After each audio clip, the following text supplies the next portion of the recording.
Hi, I'm Katie Noble, and this is a presentation I put together to answer some questions about the open space bonds in Midway and Wasatch County. Why do we need to preserve Midway? Midway and the Heber Valley are at risk for being loved to death.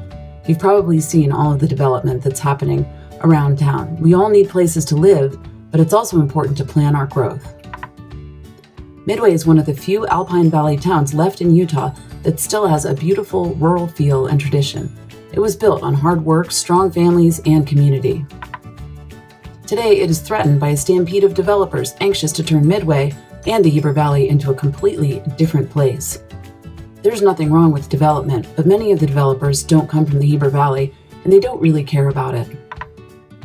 There are 1,443 residences approved to be built along Route 40 by the Jordanelle, and 350 new homes approved to be built around Midway. That's 350 homes that have reached final approval.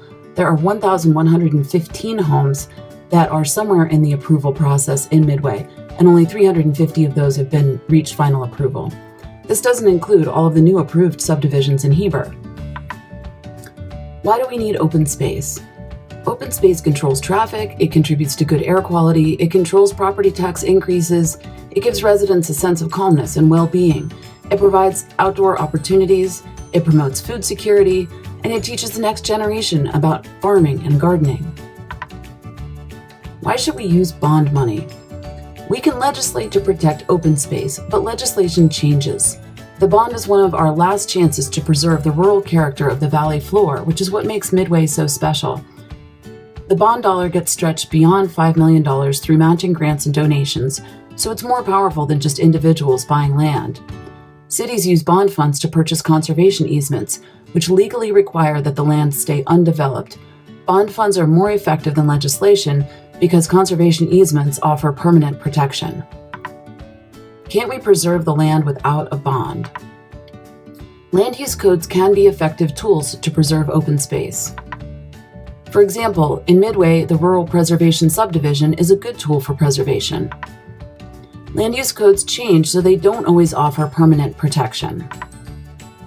In 2005, Midway was zoned as 1 house per 1 acre, and that zoning was changed to 2 to 4 houses per acre in many of the zones. The Northfield is designated as 1 house per 20 acres. In 2016, the county tried to upzone the Northfields to 1 house per 10 acres. After much public input, the measure was put on the ballot and voted down. What will $5 million buy in Midway? Once the city passes an open space bond, it signals to the conservation community that the city is serious about preservation. Public and private matching grants become available, as do public and private foundation dollars, which can double or even triple bond dollars. Over time, what started as $5 million in bond money can become $10 or even $15 million in grants and donations. Bond funds will be used to buy development rights instead of buying land outright, so that method of purchasing stretches the bond dollar further. When we talk about conservation easements, we're really talking about buying development rights. What can we buy in Midway? What's left? Experts discourage identifying specific land before introducing a bond. Identifying a parcel or parcels makes the price go up, and sometimes the identified parcel is no longer available for purchase, or the terms have changed by the time the bond passes. That means the bond effort was wasted because those funds can't be used. The Open Space Committee is defining the criteria for spaces that will take top priority for bond funding. The city is required to hold a public hearing prior to using bond money for any purchase. Can landowners be forced to sell? Landowners who want to preserve their land will come to Midway City to discuss preserving their land. This is a fully voluntary program. In most instances, landowners will keep their land but sell the development rights. If they don't want to manage the land themselves, they can lease it out to others for grazing or growing crops. Why should I pay higher taxes to preserve someone else's land? Bonding for open space is a long-term investment in the community. Open space costs tax dollars up front, but saves tax dollars in the long run. Subdivisions create a need for more roads, more road maintenance, more schools, hospitals, larger police force, larger fire department. Over time, these infrastructure and service needs cause taxes to go up. repeatedly. Preserving rural spaces, even if they don't belong to us, enhances the quality of life for us and our children. Show me the long-term tax savings. This is a question we've gotten repeatedly. There are many studies out there, and we need better information. This is the information that we have to share today. On average, farmland requires only about 37 cents in public services for every property tax dollar. Residential land in Midway costs the city $1.35 in services for every property tax dollar. That means residential land, once it's developed, is a net loss. Studies have found that for every $1 spent on open space, $4 in tourist revenue is generated. So why now? With the pace of development and loss of open land we're experiencing, now is the time to reinvest, recommit, and take responsibility for caring for the future of Midway and the Heber Valley. Land prices are increasing. 10 years ago, you could buy 12 acres in Midway for $200,000. That same land today is over $2 million. There is such a thing as too late. The City, County, and Open Space Committee have done all the research and legwork needed to ensure bond success. Residents have expressed a desire to preserve Midway's rural character in many, many city surveys. How much will the bond cost?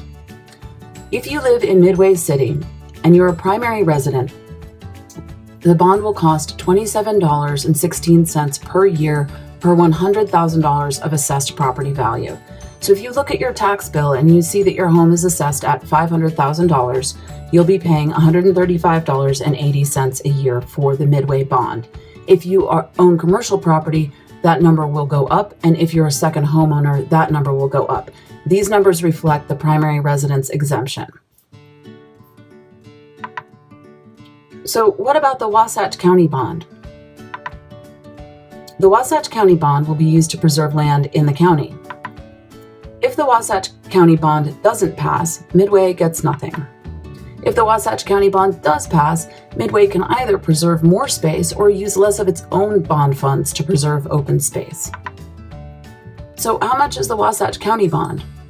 The Wasatch County bond for a primary resident is $6.66 per $100,000 of assessed property value. So if you own a home that's assessed at $500,000 in Wasatch County, you'll be paying $33.28 a year. If you live in Midway and the Midway bond passes, you will pay the $135.80 a year for the Midway bond, and if the Wasatch County bond passes, you'll be paying $33.28 for the Wasatch County bond as well. If one bond doesn't pass, you don't pay anything for that bond. If you don't own property, you don't pay anything for that bond either. This is just for people who own property. Why support both bonds? The county bond is very inexpensive, and the cost per resident of both bonds will go down as the population increases. As you saw from the earlier slides, there are many homes slated to come into the Heber Valley. The cost of the bond will be shared between all of those homeowners. Furthermore, no one pays a dime until the bond funds are spent. It's a little bit like having a credit card, where you don't pay for anything until you've spent the money. Much of the county bond will be used to preserve the Heber Valley, which is critical to our quality of life. If the county bond doesn't pass, the Midway bond will still be in place to preserve Midway. If the Midway bond doesn't pass, Midway will only receive a small portion of the county bond dollars. Either way, we pay. We can pay now for a long-term investment in our quality of life and preserve Midway's rural spaces and heritage, or we can pay later, down the road, for developments, increased taxes, increased congestion, lower air quality, blocked view corridors, and more homes. Which legacy would you like to leave for the next generation? Vote for the bonds. Vote for future generations. Vote for preserving our valley's rural heritage. Vote for your quality of life. Vote for the bonds. Your grandkids will thank you. Thanks so much for taking the time to educate yourself about the open space bonds.